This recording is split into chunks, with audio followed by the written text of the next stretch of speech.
Good morning students. आज हम आपकी कक्षा 7 का जो पाठ है फूल और कांटे, वो कविता हम करने जा रहे हैं। तो सबसे पहले हम जान लेते हैं कि फूल और कांटे जो कविता है उसको लिखने के पीछे लेखक का क्या उद्देश्य है, या कवि ने ये जो कविता है फूल और कांटे वो क्यों लिखी है। तो सबसे पहले हम थोड़ा उनके बारे में जान लेते हैं। तो यह कविता फूल और कांटे अयोध्या सिंह उपाध्याय हरिओद का जन्म 15 अप्रैल 1865 को निजामाबाद आजमगढ़ में हुआ। तो हमने ये याद रखना है कि फूल और कांटे जो कविता है वो किसने लिखी है, अयोध्या सिंह उपाध्याय हरिओद, और उनका जो जन्म है वो 15 अप्रैल 1865 को कहाँ हुआ था, निजामाबाद आजमगढ़ के अंदर हुआ था।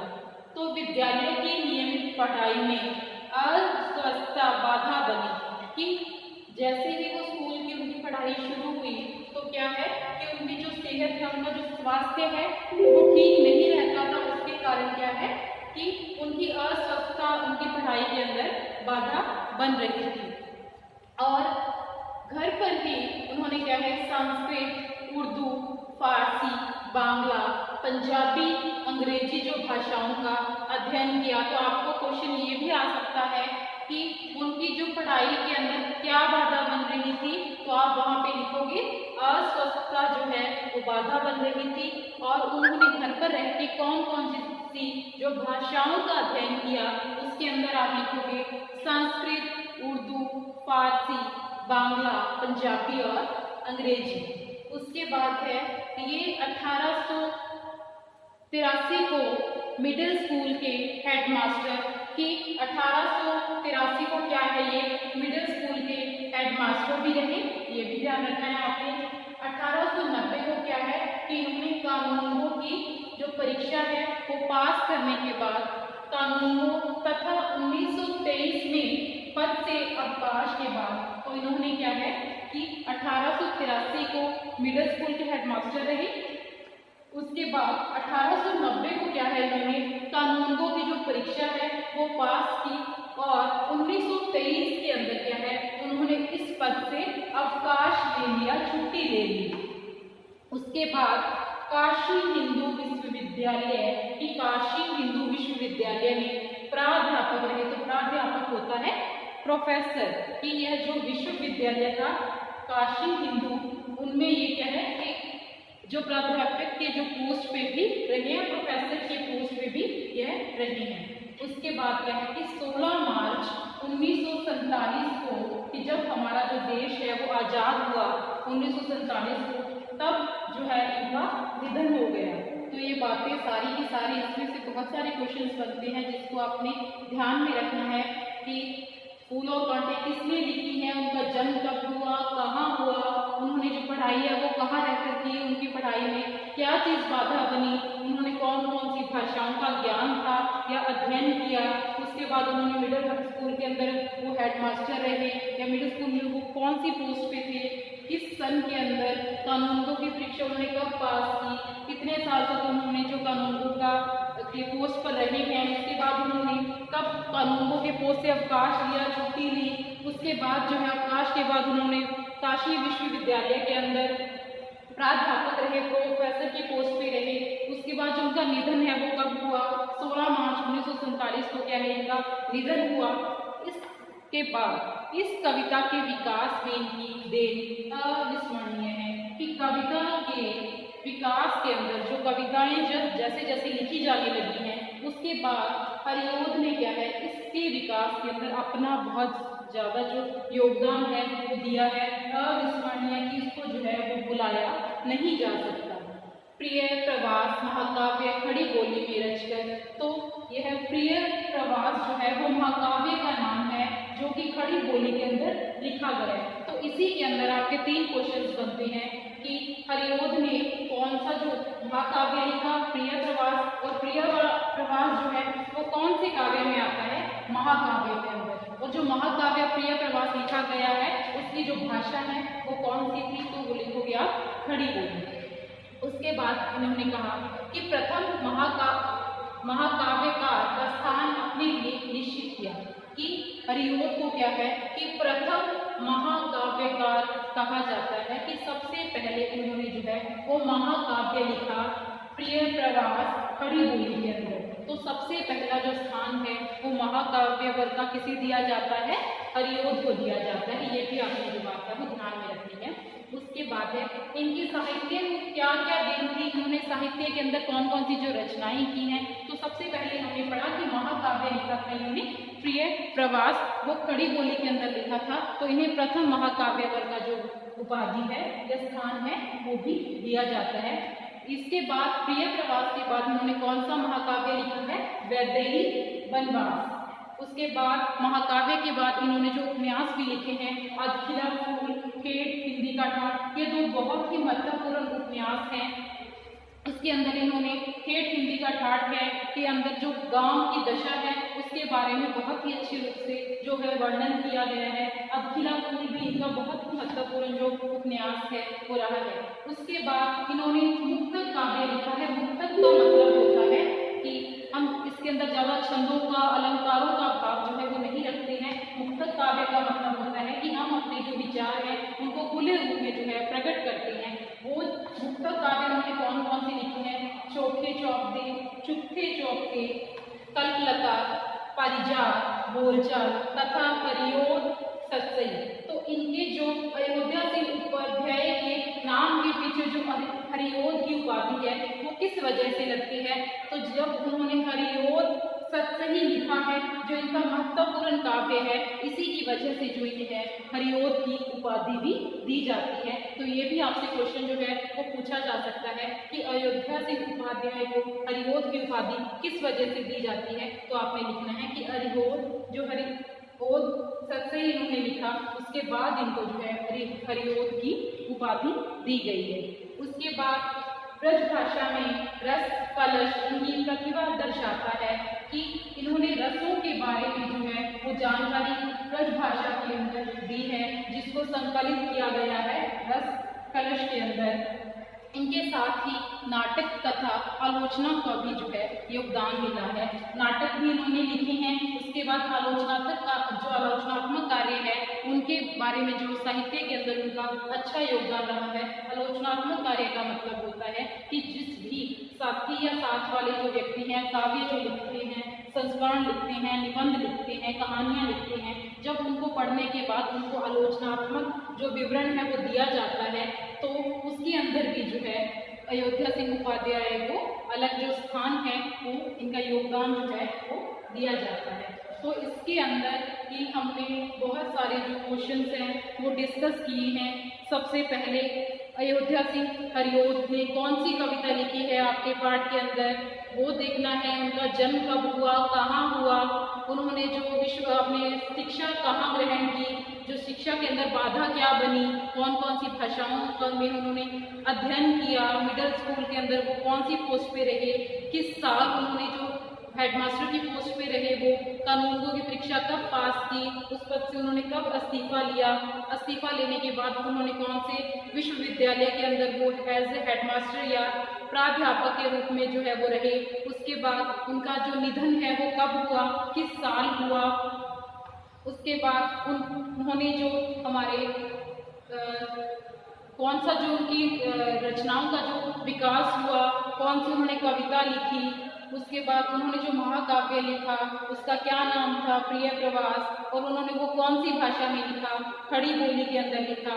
उनको जो है प्रथम महाकाव्यकार का जो स्थान है वो भी दिया जाता है। उसके बाद उन्होंने महाकाव्य प्रिय प्रवास के बाद दूसरा जो महाकाव्य लिखा था उसका क्या नाम था, वैदेही वनवास। उसके बाद उन्होंने उपन्यास दिए हैं तो बहुत ही महत्वपूर्ण उनके नाम भी पूछे जा सकते हैं, अदखिला फूल और ठेठ हिंदी का ठाट। उसके बाद मुक्तक काव्य के बारे में हमें बताया है कि मुक्तक काव्य उन्होंने कौन कौन सी लिखी हैं। फिर था कि रस कलश जो उन्होंने लिखा वो कौन सी भाषा के अंदर लिखा गया, और उन्होंने और कौन कौन सा जो योगदान है वो साहित्य हिंदी रचना के रूप में या हिंदी साहित्य में जो दिया है नाटक और आलोचना का। तो इतना सारा कुछ हमने जो है सबसे पहले ये जान लिया कि अयोध्या सिंह हरिओद जो है या कौन थे, उन्होंने क्या किया, ये सारा का सारा मैंने आपको आपको बता दिया है। अब हम पढ़ते हैं कि आपके सिलेबस के अंदर जो कविता उन्होंने दी है उसके माध्यम से वो हमें क्या समझाना चाहते हैं, क्या बताना चाहते हैं। जो फूल और कांटे उन्होंने कविता लिखी है, उनके जो मुख्य उद्देश्य थे इस कविता को लिखने के पीछे वो क्या थे कि परोपकार। परोपकार का मतलब होता है दूसरों के ऊपर उपकार करना, दया करना, उनकी सहायता करना, त्याग करना। ये सारे के सारे जो भाव हैं वो परोपकार के ऊपर आते हैं कि हम अपने लिए नहीं बल्कि दूसरे व्यक्ति के लिए कितना काम कर रहे हैं, कितना उनके प्रति जो दया है, त्याग है, वो भाव रखते हैं। कोमलता का भाव कि हम जो है अपनी भाषा के अंदर जो है कितना हमारे कोमल जो कोमलता है हमारी भाषा के अंदर, कितने हम कामनेस रखते हैं अपनी भाषा के अंदर, या किसी भी सिचुएशन के अंदर हम कितने काम रहते हैं। ये सारी जो बातें हैं उन्होंने इस कविता के माध्यम से हमें बताई हैं। सहृदयता होता है कि अपने हृदय के अंदर जो है वो दूसरों की जो सिचुएशन है उसको हम किस तरह से लेते हैं, उसको हम किस तरह से किस आसानी के अंदर जो है वो उसको सल्यूशन करते हैं। ये मैत्री भाव होता है, मित्रता का भाव रखना, सहचार्य का जो भाव है वो रखना और मानवीय गुणों का विकास करना। कि जो मानवता के गुण हैं हमारे, कि अच्छा व्यवहार करना, अच्छी वाणी बोलना, ये सारे हमारे मानवीय गुण हैं, उनका किस तरह से विकास किया जा सकता है और हम अपने भाषा के अंदर, हम अपने आचार के अंदर, विचार के अंदर किस किस मानवीय गुणों का विकास किस तरह से कर सकते हैं। ये सारे के सारे उद्देश्य उनके थे फूल और कांटे कविता लिखने के पीछे। अब हम कविता शुरू करते हैं। है जन्म लेते जगत में एक ही पौधा उन्हें है पालता, रात में उन पर चमकता चांद भी एक ही सी चांदनी है डालता। तो कवि ने जो यह कविता लिखी है फूल और कांटे, तो सबसे पहले हम फूल के बारे में थोड़ी सी जान लेते हैं कि उन्होंने फूल और कांटे जो कविता लिखी है इन दोनों के पॉजिटिव और नेगेटिव जो एस्पेक्ट्स हैं वो क्या हैं। तो फूल जो है वो हर व्यक्ति को अच्छा लगता है, हर भंवरे को, हर तितली को जो है अच्छा लगता है। जो फूल हैं वो हमें खुशी देता है, सुगंध देता है, और जो कांटे हैं वो क्या है, हमें दुख देते हैं, हमें तकलीफ देते हैं। तो सबसे पहले लिखा है कि हे जन्म लेते जगत में एक ही, कि जो फूल और कांटे हैं वो जब जन्म लेते हैं संसार के अंदर तो वो एक जैसे ही होते हैं कि एक ही पौधे के ऊपर कांटे भी लगते हैं और फूल भी लगते हैं। एक ही पौधा उन्हें है पालता, और एक ही पौधा है जो फूल और कांटों को एक साथ ही पालता है, पोसता है। रात में उन पर चमकता चांद भी, कि रात के अंदर जो चांद है वो भी फूल और कांटे दोनों के ऊपर एक जैसा ही चमकता है, एक जैसा ही उनको जो रोशनी देता है, छाया देता है। एक ही सी चांदनी है डालता, और एक जैसी ही रोशनी है, चांदनी जो है फूल और कांटे के ऊपर जो है वो एक जैसी ही पड़ती है। मेघ उन पर है बरसता एक सा, मेघ का मतलब यहाँ होती है बारिश, वर्षा। उन पर है बरसता एक सा, कि जो अगर बारिश भी होती है तो उस पौधे के ऊपर जो फूल और कांटे दोनों एक साथ लगे हैं उन पर भी एक जैसी ही होती है। एक सी उन पर है हवाएं है बही, कि एक जैसी ही जो हवा है वो एक ही रुख के अंदर, एक ही तरह की जो हवा है वो उन दोनों के ऊपर जो है वो बहती है, चलती है। पर सदा ही यह दिखाता है ढंग उनके एक से हैं होते नहीं। पर क्या है कि सभी चीजें एक जैसी होने के बावजूद भी क्या है कि एक जैसा चांद की रोशनी उनको मिलती है, और एक जैसा ही चांद उन पर चमकता है, एक जैसी वर्षा उन पर होती है, एक जैसी हवाएं चलती हैं। पर क्या है कि उन दोनों का जो ढंग है वो क्या है, एक सा नहीं होता है। फूल हमें खुशी देते हैं, सुगंध देते हैं, पर कांटे क्या है, हमें तकलीफ देते हैं। सब कुछ एक जैसा होने के बावजूद भी इनके अंदर जो है बहुत सारा डिफरेंस है। जो फूल हैं वो हमें पॉजिटिविटी का साइन देते हैं, और जो कांटे हैं वो हमें नेगेटिविटी, नकारात्मक जो है वो सोच देते हैं। छेद कर कांटा, तो इस पहले पैराग्राफ के अंदर हमें बताया गया है कि सब कुछ दोनों के ऊपर एक जैसा ही मिल रहा है सबको, उसके बावजूद भी क्या है कि फूल और कांटों में क्या डिफरेंस है। उसके बाद नेक्स्ट पैराग्राफ के अंदर आपको बताया गया है छेद कर कांटा किसी की उंगलियां, फाड़ देता है किसी का वरवसन, और प्यारी तितलियों का पर कतर, भौर का है भेद देता शाम तक। तो इसके अंदर जो कांटे के बारे में बताया गया है कि कांटा क्या करता है।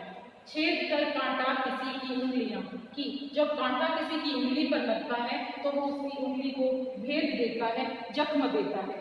फाड़ देता है किसी की वरवसन, कि किसी के भी जो वसन है, कपड़े हैं, वो क्या है, फाड़ देता है। जब कांटा किसी के कपड़ों के अंदर चुभता है तो जो वसन है, जो कपड़ा है, वो फाड़ देता है। और प्यारी तितलियों का पर कतर, कि अगर जो अचानक क्या है कि तितलियां फूल की बजाय अगर कांटे के पास चली जाती हैं या कांटे पर बैठ जाती हैं तो क्या है, कांटा क्या करता है कि उनके जो पर है वो कतर देता है। भौर का है भेद देता शाम तक, और भौर क्या है, भंवरे होती हैं जो फूलों के ऊपर मंडराते हैं, भेद देता उनको जो है वो तकलीफ देता है। शाम तक, शाम होता है काले, तो जो भौर है वो काले रंग में होता है, तो शाम का मतलब है काला। तो हमने यहाँ पढ़ा है कि कृष्ण जी को भी क्या है, शाम कहा जाता है। शाम जो उनका नाम है वो उनके काले रंग की वजह से उनको जो शाम का नाम दिया गया है। तो क्या है कि कांटा क्या करता है कि जैसे ही भौर फूल की बजाय कांटों की तरफ अगर चले जाते हैं तो भौर को भी भेद देता है, कि भौर को भी जो है वो तकलीफ देता है, उनके जो तन है उसको भी हानि पहुंचाता है, उसको भी नुकसान पहुंचाता है। तो इसके अंदर हमने पहले देखा कि फूल और कांटे को जो है वो एक जैसा सब कुछ मिलता है, उसके बाद भी जो कांटा है वो क्या कार्य करता है। उसके बाद हम आगे देखेंगे फूल की जो फूल के बारे में क्या बताया। फूल लेकर तितलियों की गोद में भौर को अपना अनूठा रस पिला, कि फूल लेकर तितलियों की गोद में, कि तितलियां क्या करती हैं कि फूलों से क्या है, रस प्राप्त करती हैं और वो खुशी महसूस करती हैं और फूलों से क्या है वो रस पीती हैं।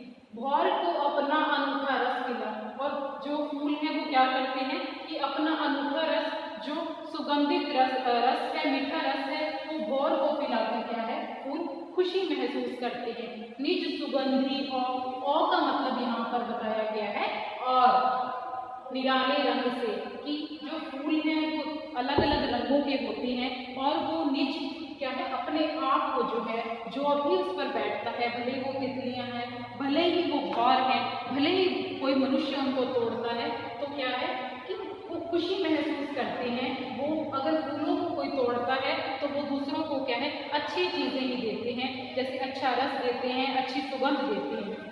है देता कली का जी खिला, कि हर कली का जो है वो मन खिल जाता है जब भी कोई फूल के पास जाता है या फूल की सुगंध लेता है, फूल का रस पीता है, तो सारे जो क्या है कलियां जो है वो खिल उठती हैं। तो यहाँ हमने देखा था कि जो कांटा है वो क्या करता है और जो फूल है वो दूसरे व्यक्तियों को क्या देता है। खटकता है एक ही सबकी आंख में, दूसरा है सोता सूर शीश पर, कि जो कांटा है वो सभी की आंखों के अंदर क्या है खटकता है, सभी को जो है बुरा लगता है, सभी को क्या है तकलीफ देता है।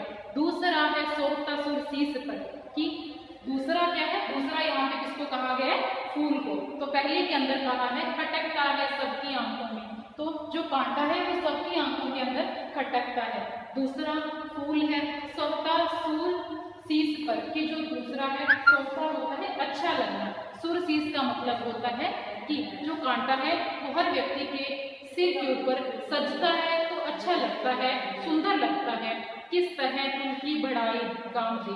तो ये दो लाइनें जो हैं वो बहुत ही महत्वपूर्ण है। इस लाइन के अंदर हमें इस कविता का जो पूरा सारांश है, जो कवि ने किस उद्देश्य से कविता लिखी है उसके बारे में बताया है। तो किस तरह उनकी बड़ाई काम दे, कि यह सही है कि जिस कुल के अंदर हम, जिस घर के अंदर या जिस पैतृक संपत्ति के अंदर हम जो है वो बड़े हैं, जिस घर के अंदर हमने जन्म लिया है वो अच्छा है, वो बड़ाई है, ठीक है।